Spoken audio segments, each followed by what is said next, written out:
Yo, YouTube, what's up with your boy, Sports and Fitness Rants? I'm back, guys. Click that like button. Subscribe to my channel. What's up, y'all? Welcome back, guys. Welcome back, man. Got another great video for you guys today, as usual. You guys know the deal on this channel.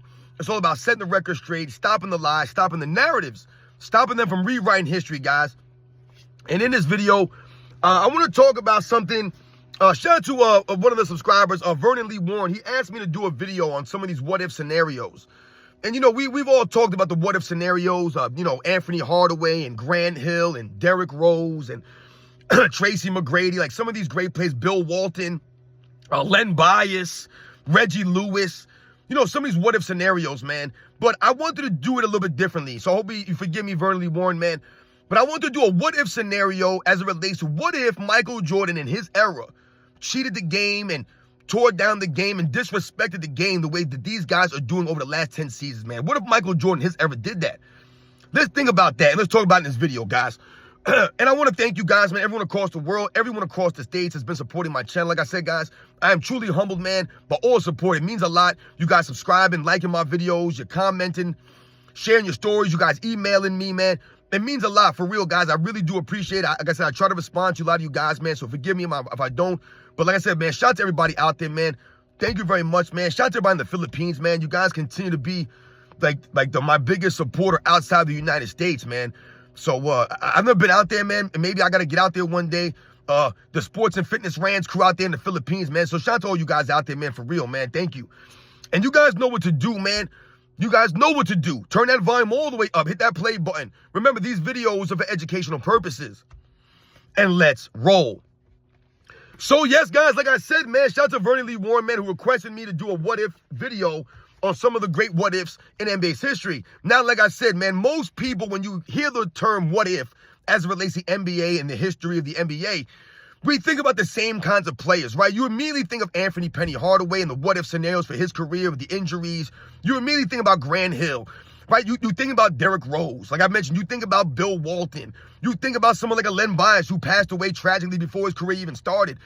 You think about Reggie Lewis, who died tragically, once again, I believe after like his, third or fourth season, right when he was getting ready to ascend into greatness, Reggie Lewis tragically passed away. You think about some of these guys in NBA's history. Like I said, their careers were cut short. Of Tracy McGrady, for example, who dealt with injuries on and off throughout his career that derailed him.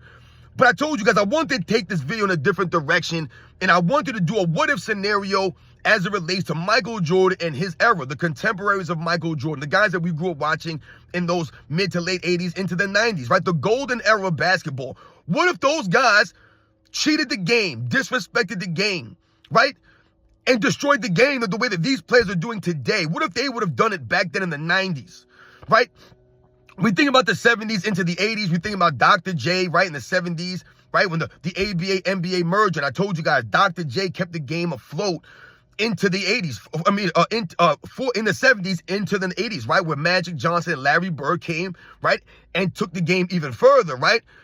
So if we think about these scenarios, what if these players, right, didn't take what those guys did, didn't respect what those guys did, and destroyed the legacy, right? What if Michael Jordan and Charles Barkley and Patrick Ewing, Hakeem Olajuwon, John Stockton and Karl Malone, like all these guys that were coming in the mid to late 80s, right? Mark Price and Gary Payton, right?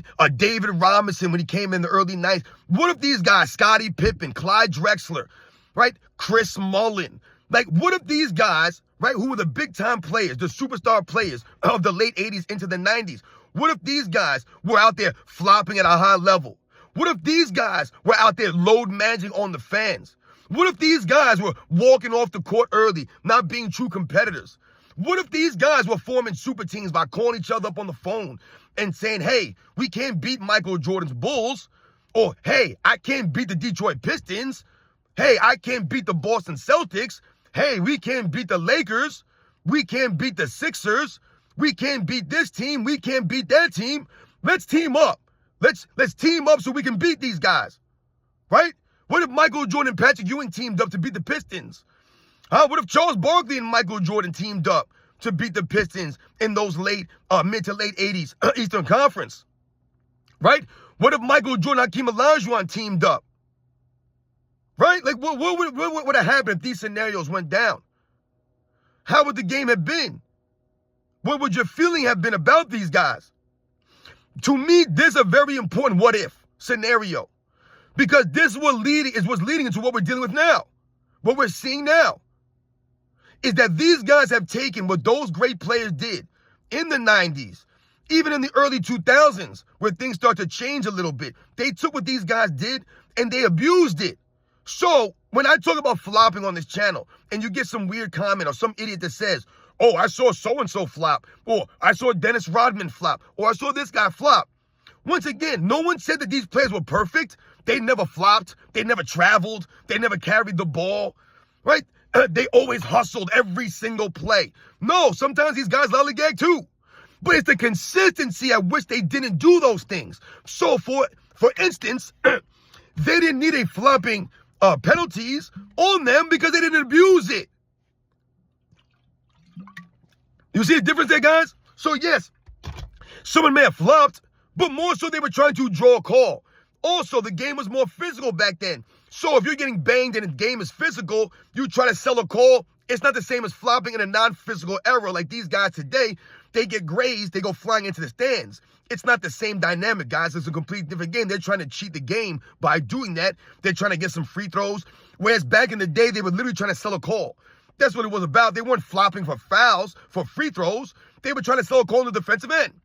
That's what it was about. And I've told you guys, that was more so done by the lesser individuals or guys that were known for being defenders. So they might get the benefit of the doubt call, but they didn't abuse it to the point where guys had to have penalties and put on them.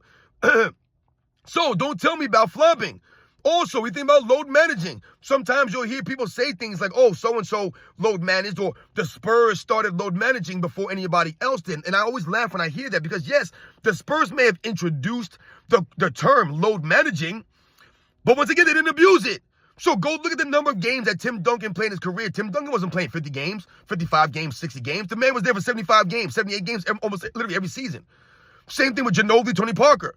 Yes, they may have load managed these guys. They may have missed a game here, sat them out a game there on a back-to-back, 3 games in 4 nights, whatever the case may be. And once again, the reason that the Spurs started doing this is because they were literally making deep playoff runs every single season. From 1999 all the way to, 2015? So once again, when you think about that and you're making those deep playoff runs, this is where the team needs to think about the load managing aspect. But the Spurs were in a unique position because, once again, they were making deep playoff runs literally every year. They were contenders literally every year for damn near 20 seasons, man. For as long as Tim Duncan was there, they were contenders. Not many teams in NBA's history can say that or duplicate what the Spurs did all of those years, consecutive trips to the playoffs. It was insane. That's part of the reason why I did that. That was more understandable. Now guys are just taking days off because they're just, I'm resting. When their team never made deep playoff runs, their team's never in the playoffs, they're taking load managing and they're taking games off. When in an era, they're supposed to be bigger, stronger, faster. They have more advantages of medicine and nutrition, all those things, but they still load manage more today than they did back in the day. So once again, what if Michael Jordan in his era load managed like that? They didn't do that, and that's why they didn't have to have a league minimum put on them. So you hear guys complain now, oh, how come we have to have a league minimum put on us? And they didn't have one back in the day because they didn't abuse load managing, you fools. I heard Draymond Green talking about on his podcast one day, crying about the minimum. Yeah, man, why we got to have a minimum? They didn't have a minimum back on the guys back in the day. Yeah, because they didn't need a minimum, you goofball, because they showed to work. They got paid less money and showed to work more often.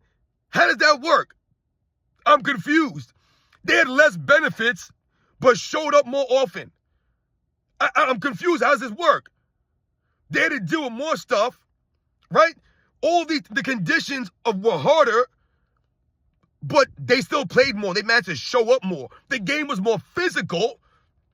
You had to actually be tougher mentally and physically, but these guys were able to show up more often than these guys are today in this soft, weak league.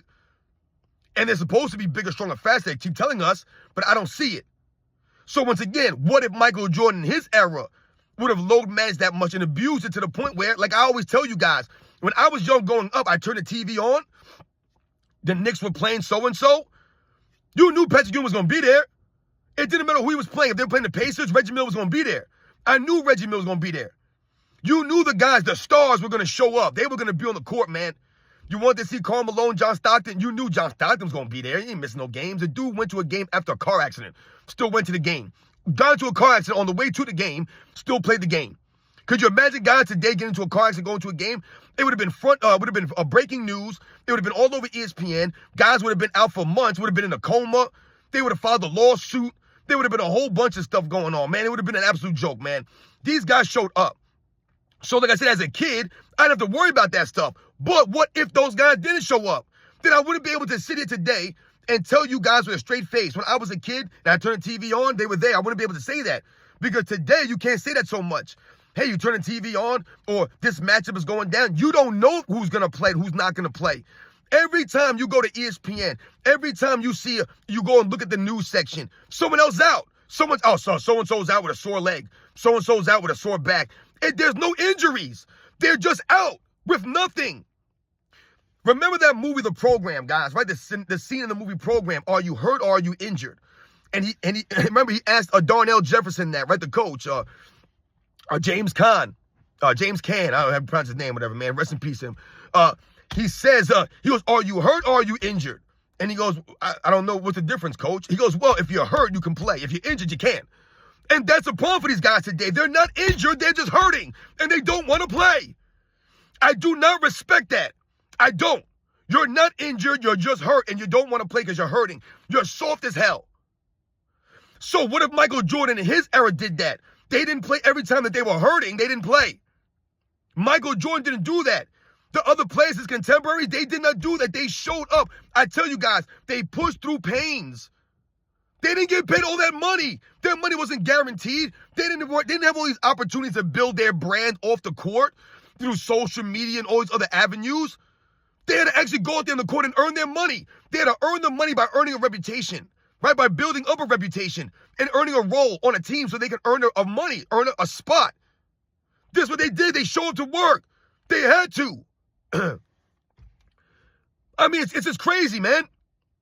They didn't load manage or cheat the game because they love the game. They play with that love of the game. You can see the effort. So what if Michael Jordan, his era, didn't give that effort? Right? I told you, man, there were so many times I remember as a kid watching the game that you could feel the intensity on your couch. You could feel it through the TV. Because the guys were out there, you heard the sneakers squeaking, and you heard the banging, the bodies hitting each other.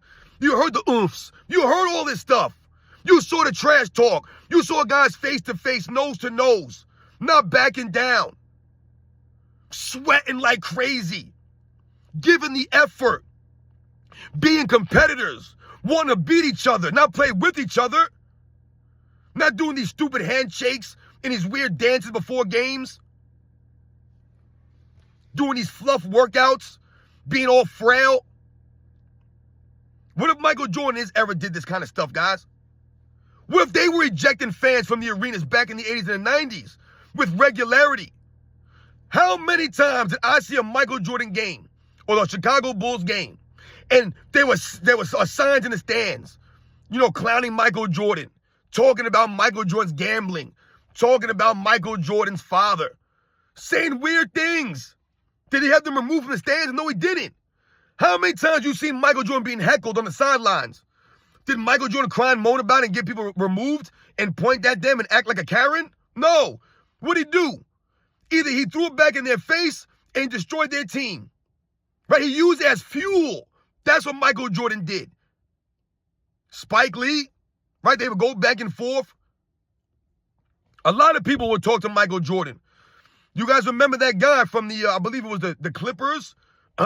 He had those, he would read off passages from that book, The Jordan Rules, right behind the bench. I think he was a season ticket holder for the Clippers, if I remember correctly. I can't remember the guy's name. But he would sit behind the bench of the visiting team, and he would read the passages from that book, The Jordan Rules. That guy, and it was all negative stuff that he was reading. And right behind the bench, he's reading off passages from the book. What kind of weird stuff is this? Did Michael Jordan make a scene about it? Yo, man, you gotta get this guy out of here, security, man. This guy's harassing me, man. No, he ignored it. The lady from the Utah Jazz with the clackers, right behind him, in the ear. Right behind their bench, clacking right in their ears. Did they moan and cry about it? No, they just sat there. This is the way the game was. because you respected what the fans were doing because they were there supporting their team. So you didn't hate on them for it. You didn't get mad or take it personal. They were there to support their team. This is what fans do. Now, I've told you guys, people say crazy things, man. We don't condone everything that people say. It's not always right, but it doesn't mean that you should listen to it or let it bother you or affect you. And I've told you also, if someone spits on you, if someone throws something at you, they put their hands on you, all bets are off. All bets are off. If someone spits on me, I don't give a damn. I'm going in the crowd. I'm going to Ron Artest. You ain't going to spit on me. That's disgusting, man. And you shouldn't let someone spit on you either. Damn that.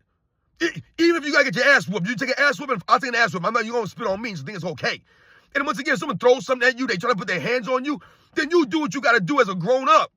But it's words are never going to trigger me off to the point where I'm going to put myself in a bad position, or I'm going to look like an idiot, or I'm going to look like an emotional mess. And that's what a lot of these guys do. They're emotional guys, man. They come across as feminine. So, you guys know the deal, man. What if Michael Jordan in this era, they would have done these things today? What if, guys? Then we wouldn't be watching the NBA. Where would the NBA be today if the guys were taking it down back then? What if the All-Star game back then was a joke and guys were just chucking up shots? Chucking up three-pointers back in the 90s. What if everybody was a three-point chucker in the 90s? There was no balance to the game. Then there would be no golden age. There would be no golden era. The guys would not be looked at and viewed as the way they are. And this is what we're alluding to. Michael Jordan would not be Michael Jordan if they did these things. Because we would not respect the era. We wouldn't respect these guys. I told you guys, in 1995, when Michael Jordan came back and they lost to the Orlando Magic, if Michael Jordan would have walked off the court early in that moment, not shaking their hands, not being a true competitor, not showing true sportsmanship, and held on to his integrity and his class, and I would not have respect Michael Jordan for that. I would not. I would not respect him for that. But Michael Jordan didn't do that. And what did the Orlando Magic do? What they do, they put orange grit on their shoulders and they paraded him around the court like they won the NBA Finals. They over-celebrated and they tried to rub in the Bulls' faces. Michael Jordan stood there and took it all in. Took it all in. He didn't walk off early. He wasn't a sore loser. He wasn't a baby about it. Took it all in. True competitor. 1990, right? Eastern Conference Finals, Game 7. Scottie Pippen does nothing to help Michael Jordan out there on the court. The Bulls fold up. Michael Jordan's essentially out there by himself trying to carry the Bulls' offense. They lose a heartbreaking Game 7 again to the Pistons 3 years in a row. They interview Michael Jordan on the court. He shakes hands with everybody on Detroit. Never walked off early. Never refused to shake hands with these guys. And then they interviewed him on the court. He didn't throw Scottie Pippen under the bus. He didn't throw his teammates under the bus. He didn't cry and moan. He didn't make excuses. He said, we didn't get done. We're not on their level yet. We got to go back and we got to work harder because we want to be where they are. No excuses. I'm dealing with a sickness. My wrist is sore. I'm dealing with a sprained ankle. I'm fighting through back pain. Scottie Pippen didn't help me. Where was Horace Grant? He didn't make no excuses, man. It's Phil Jackson's rookie coach. What do you want from us? No excuses. He's a true competitor, man. And that's why we respect Michael Jordan and his era. Because they didn't do that. Those web scenarios didn't happen, guys. And they could have. They could have abused it. They could have done, things and cheated the game and played that way and had that mentality, but that's not the way that the world worked back then. That's not how society worked, and that's not how grown men, that's not how professionals acted. Professional athletes, professional athletes were different, man. They don't make professionals like they used to. Pros. These guys are not professionals. They don't know what it takes to be a professional. That's why they're a bunch of kids out there. So once again, man, shout out to all you guys out there. Much respect, man. I did a little bit of something different here with the what-if scenarios. What if, guys? What if Michael Jordan, his era, the guys that came in the mid to late 80s, the guys who were there in the 90s, what if these guys cheat the game like that? Right? What would Kobe or Bryant have looked up to? Would he have looked up to Michael Jordan? Michael Jordan's era played the game that way? No. Allen Iverson, would he respect Michael Jordan if they were playing the game that way? If they were carrying themselves that way? Remember what Allen Iverson said, man? I wanted to be like Mike. He gave me the vision. The vision. This is what he gave. The vision. They passed the torch, man. The torch was passed from the all-time greats, from generation to generation, from the 50s, right? From the Bob Pettit, the George Mikens, the Bob Cousy's, right? You think about that. The Joe Folkeses, right? You go into the 70s. You have the Bill Russells and the Will Chamberlains and the Oscar Robertsons and the Jerry Wests. right? The Nate Thurmans and the Walt Bellamy's, right? You have all these great players that come in. Willis Reed, Elgin Baylor, right? These great players in the 60s, but they keep telling us these guys were not good. These names I just read are legends, man, legends. So about the 70s, Kareem Abdul-Jabbar, John Havlicek, Dr. J, Moses Malone comes in the 70s. The ABA-NBA merger, George Gervin, right? You have some of this flair now coming in, some of this style. These guys got swag. Their games got creativity, right? You think about some of these guys, man. You think about the 80s when Magic and Bird come in. Then you have an Isaiah Thomas. You have a Dominique Wilkins, right? You have a Jordan come in, a Charles Barkley, right? A Karl Malone, a John Stockton, a Patrick Ewing, a Chris Mullin, a Scottie Pippen, Hakeem Olajuwon, right? You have these great players coming in, man. Then you have guys like David Robinson and Gary Payton and Sean Kemp. Then you have the Alonzo Mournings and the Shaquille O'Neals coming in the league. Like, these are great players, man. Larry Johnson, Derek Coleman. Some of these guys you forgot about that were great players, man. Then you have the guys coming in, the Jason Kidds, the Grant Hills, the Penny Hardaways, the Kobe Bryants, the Tim Duncans, the Kevin Garnetts, the Dirk Nowitzkis, the Steve Nashes. You have these guys coming in. Allen Iverson. What if Michael Jordan and these guys didn't show the way for them? They didn't take the torch from the previous eras. They squandered it. They fumbled it up. They abused it. They took it for granted. They didn't do that, man. And that's why I tell you guys, we have the facts on our side, and we'll always have the facts on our side. These guys today, over the last 10 years, the NBA has gone off a cliff, man, because of all these things that we talked about. The lack of hustle, the lack of heart, the love of the game, right? The Foreman super team, so the competitiveness was all jacked up, right? These guys are flopping around. They're load managing on the fans. There's no physicality in the game, right? These guys don't play no defense like that. They don't care about the fans. All they care about is the money and the fame. And that's where the game's been destroyed. Look at the All-Star game, guys. What if Michael Jordan and his contemporaries did that to the All-Star game? Where would the All-Star game be now? Where would the slam dunk contest have been back then? They didn't abuse that stuff. They held the standard. They held it. These guys over the last 10 years have not held the standard. The standard has deteriorated. And they won't take any blame for that. No responsibility for that. No one calls them out. You guys know the deal, man. These are the facts, man. Michael Jordan's era, they held the standard. They took the torch and they ran with it. And they made the game global. The game was popular because of the way the game was played, the balance of the game, because of the great players, their personalities, the swag, their overall games, the love of the game, the effort that they showed on the court, showing up. That's why the game was popular, man. You guys know the deal, man. I'll catch you guys on the next one.